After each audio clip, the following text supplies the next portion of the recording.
Here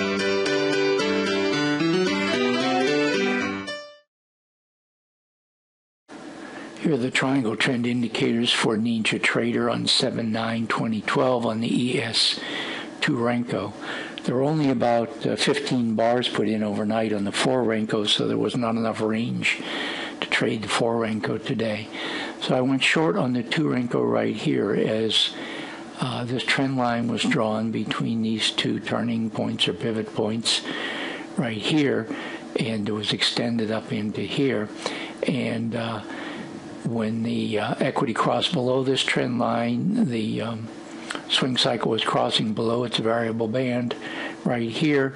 The other indicators were all moving down here. The DMI differential was crossing below its zero line. The DIX was already red and moving down. And the RWO was crossing below its zero line right here. And the midline had turned red on the Bollinger Band differential oscillator, and it was just about to cross below zero line here. So this looked like a good point to go short.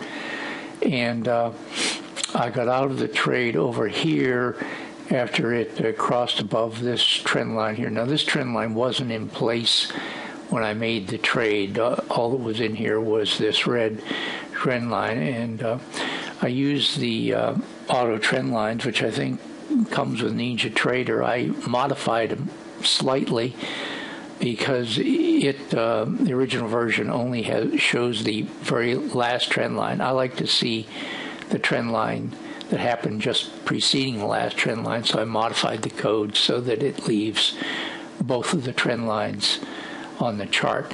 And it's always a question as to where to draw a trend line, when to draw a trend line, and to me the ideal place is in pivot points or turning points on the equity, and these come in after the fact, but by using a trend line on them you can make a lagging indicator into a leading indicator. And so I like trend lines, and I find them to be helpful at times, not all the time, but when they are helpful, then it's good to use them.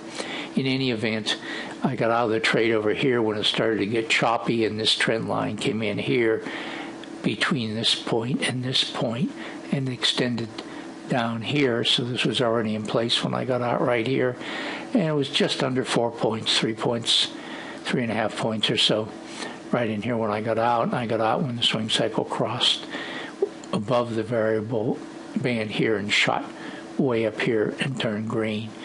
That was the first trade of the morning. This is the second trade I made this morning right in here, and this is where I ended the first trade right over here, and you can see how it got choppy right after that. And then these new trend lines formed in here. Now this trend line formed well in advance of going long here when these two turning points were put in, and the trend line after a couple bars beyond that was put in through here. And I went long here when it crossed above that trend line. The swing cycle had turned green and shot up to the top here. The other indicators were all moving up, and the Bollinger Band differential oscillator was just about to cross above its zero line right here, so it looked like a good place to go long. And I made 3 points on this in this trade, and I got out of it right over here. It went below this red trend line here, and it started to get choppy right in here. It went to no trend as the RWO went down to 0 here, and so this was a 3-point trade. That this was an obvious place in my mind to get out of this trade right here.